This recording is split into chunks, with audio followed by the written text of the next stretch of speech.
जनों को राधे राधे। जय श्री कृष्णा।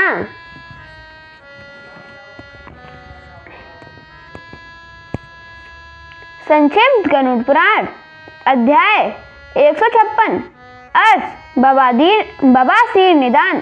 धन्वंतरी जी ने कहा, हे सुश्रुत, अब मैं अर्ष बवासीर नामक रोग का निदान विषय में बताऊंगा।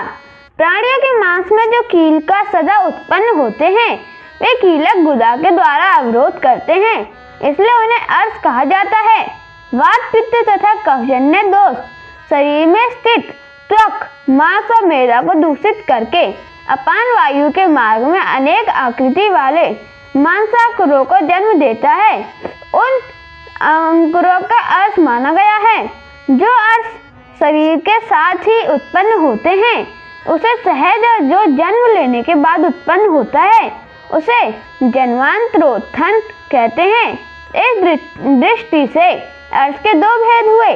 प्रकारांत से इसके दो भेद और हैं, एक शुष्क वादी बवासीर और दूसरा है स्नावी खूनी बवासीर। गुदा नामक स्थान का आश्रय लेकर अवस्थित रहने वाली शुष्क अग्रभाग से युक्त परस्पर भिन्न नाड़ियों का स्थान है। गुदा भाग का परिमाण 5.5 अंगुल का होता है। उसी में नीचे की ओर 3 अंगुल के भाग में ये रोग स्थित रहते हैं। उनमें एक नाड़ी बालों के जन्म देने वाली शक्ति का संचार करती है और एक नाड़ी आंत के मध्य भाग से होकर नीचे की ओर आती है। यही आमाशय से निकलने वाले मल को लाकर गुदा मार्ग से बाहर निकालती है। उसी विसर्जन कार्य के कारण उसे विसर्जन नाड़ी के नाम से अभिहित किया गया है। उस विसर्जनी नाड़ी के बाह्य भाग अतः गुदा के मुख द्वार के बाह्य भाग में 1 अंगुल का जो स्थान है उसी में उन मांसाकुरों का जन्म होता है। उसके बाद 1.5 अंगुल के परिमाण भाग में गुदोष्ठ पर रोमवती त्वचा है, जिस पर रोम उत्पन्न होते हैं। वहीं पर सोहोत अर्ष का कारण विद्यमान रहता है, जो बाल्यकाल में उत्पत्ति अर्थात सहोतत दोष को उत्पन्न करने की सामर्थ्य से युक्त हो जाता है। प्राणियों में इस अर्ष रोग का बीज तो माता पिता के कुपथ्य से उत्पन्न होता है। देवताओं को प्रकोपित होने पर तो यह दूसरे रूप से सन्निपातिक दोष का भी बीज बन जाता है। प्राणियों में इस प्रकार के जो कुल वंश क्रमागत रोग होते हैं वे सभी असाध्य माने गए हैं। सहज अर्ष तो विशेष रूप से देखने में दुस्साध्य, अंतमुखी, पांडुवर्ण, सन्निहित और भयंकर उपद्रव मचाने में समर्थ होते हैं।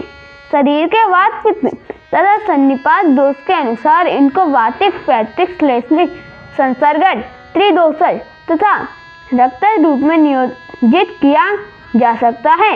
अर्थात इन सहजोत अर्ष के दोष के यही 6 प्रकार हैं। इनमें से शुष्क अर्ष वात और कफ से होते हैं और आद अर्ष रक्त एवं पित्त से होते हैं। उसके दोष के प्रकोप का कारण तो पहले ही कहा जा चुका है। इसके अतिरिक्त उदष्ट, अग्निमंद तथा मलाधिक्य की एकत्रित अवस्था में अतिशय अत्यल्प तथा असामयिक जलपान, देश कालादि विपरीत कठिन और अल्पाहार ग्रहण करने के कारण भी यह उत्पन्न होता है।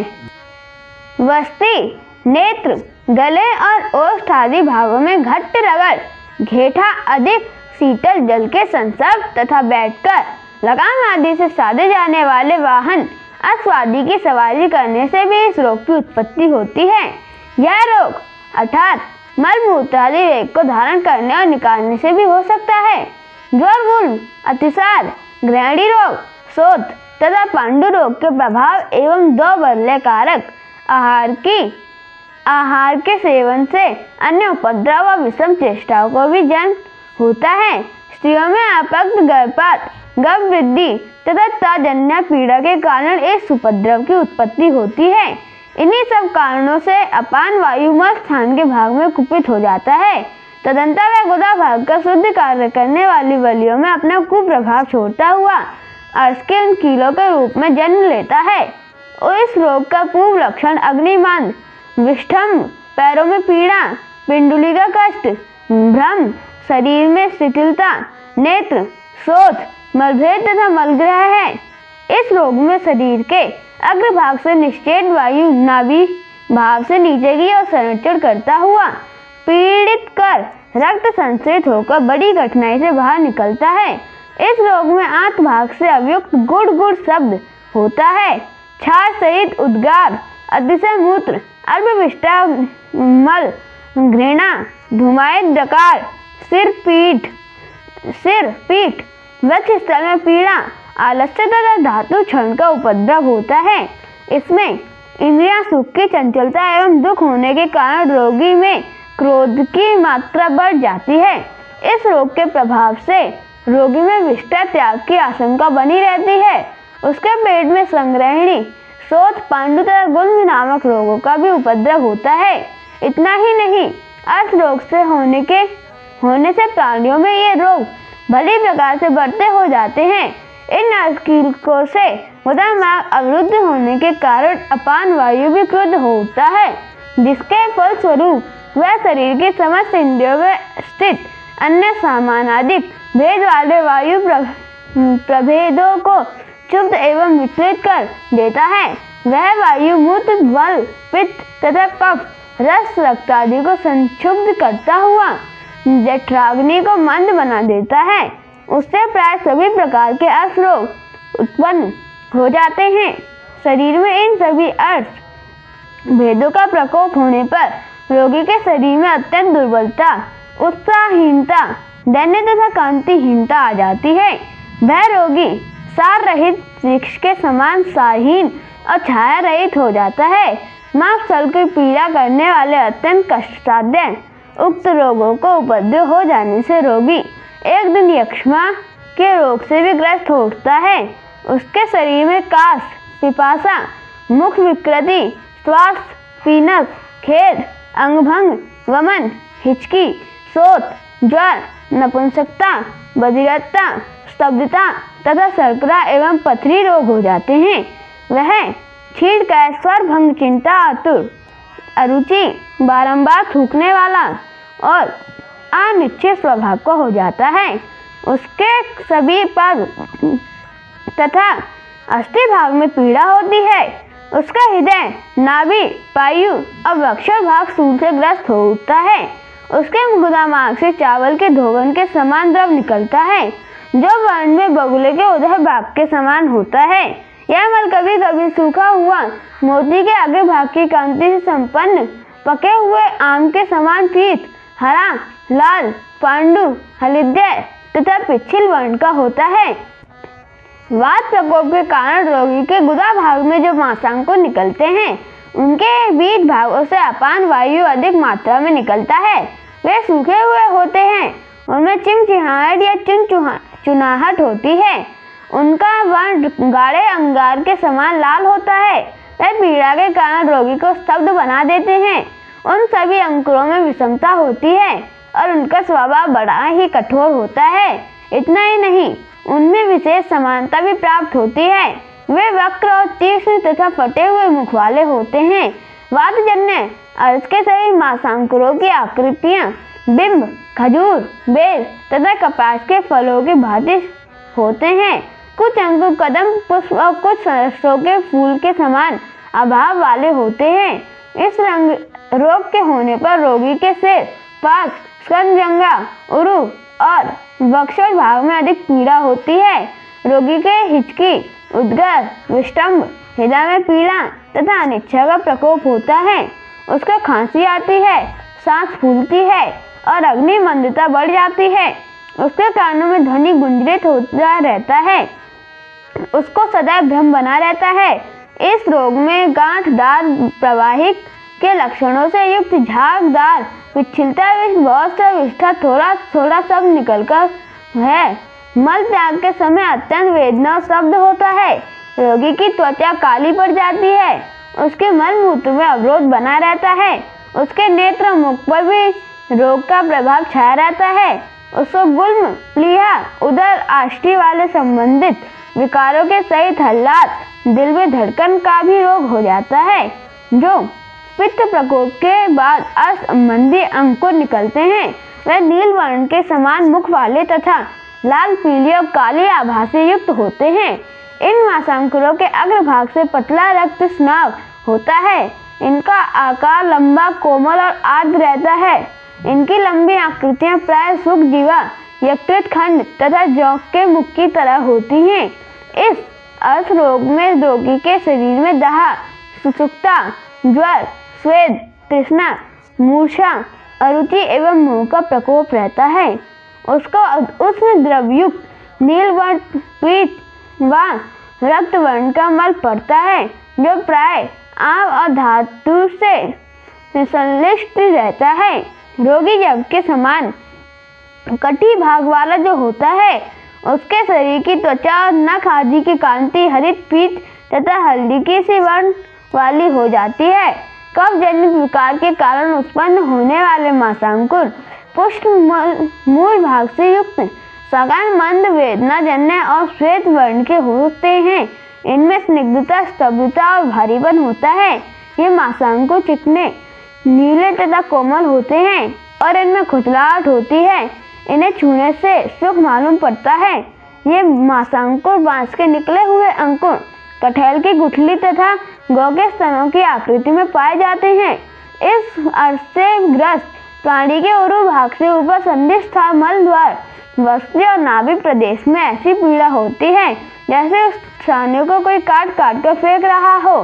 रोगी खांसी, श्वास, हल्लास, सुसुक्ता, अरुचि, पीनस, मेघृच, सिर पीड़ा, जड़ता, वमन, शीत प्रकोप, क्षारोत्तेजन, नपुंसकता, अग्निमान तथा अतिसार आदि के विकारों से युक्त हो जाता है। ऐसे लोगों को वसा के समान प्रतीत होने वाले कफ के साथ रक्त मिश्रित मल पड़ता है, किंतु रक्त का स्राव नहीं होता और न कष्ट ही होता है। रोगी के चर्म आदि श्वेत तथा स्निग्ध हो जाते हैं। जिन लोगों में इस रोग का त्रिदोष जन्य प्रकोप होता है, उनमें सभी संश्लिष्ट लक्षणों का उपद्रव होता है।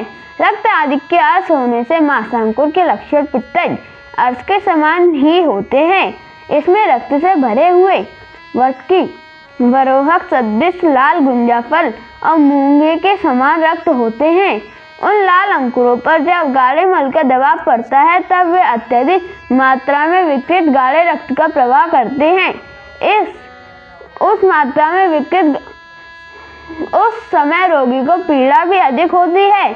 अधिक मात्रा में रक्त के गिर जाने से रोगी मेढक के समान पीला पड़ जाता है। उस दुर्बलता में उत्पन्न हुए अनेक कष्टों से पीड़ित रहता है। वह वर्ण, बल, उत्साह और सभी से रहित हो जाता है। उसकी इंद्रियां कलुषित हो जाती हैं।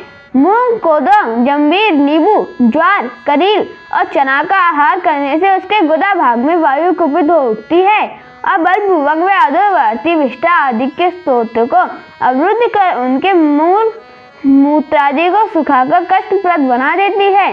उसके कुप्रभाव से रोगी के कोख, पास, पीठ और हृदय भाग में भयंकर पीड़ा होती है। पेट में मल के रहने से हृदय में धड़कन होती है, अधिक पीड़ा रहती है। वस्ती भाग में सूर होता है, गंध स्थल में शोथ आ जाता है। शरीर में जब वायु ऊर्ध्वगामी हो जाता है, तो उसके कारण रोगी का वमन, अरुचि, ज्वर, हृदय रोग, संग्रहणी, मूत्र दोष, बहरापन, सिर पीड़ा, श्वास, चक्कर, खांसी, पीनस, मनोविकार, तृष्णा, कास, पित्त, गुल्म तथा उदार आदि के रोग होते हैं। वे सभी वातज रोग हैं। इनका स्वभाव अत्यंत कठोर और कष्टकारी होता है।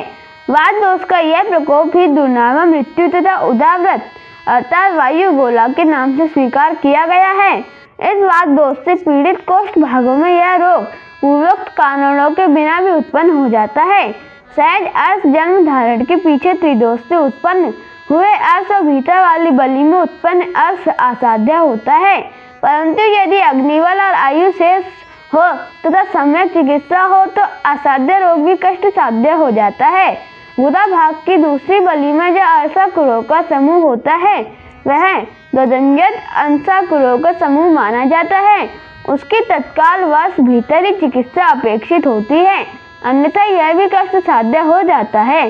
गुदा भाग की बाहरी बलि में त्रिदोष जन्य जो अंशाकुर होते हैं उनको सामान्य औषधि को उपचार से दूर किया जा सकता है, किंतु अधिक समय बीत जाने पर वे भी कष्ट साध्य हो जाते हैं।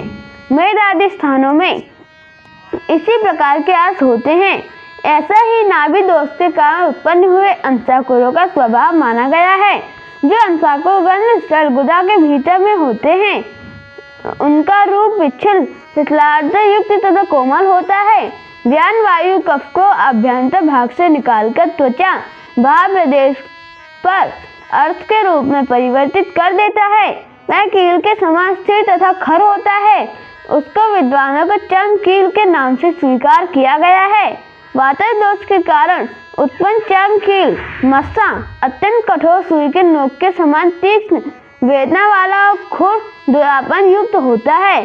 पित्त दोष से उत्पन्न हुआ कीलक कृष्ण लाल मुख भाग वाला माना गया है और जो कफ जनित होता है उसमें स्निग्धता ग्रथिता तथा त्वचा वर्ण होती है।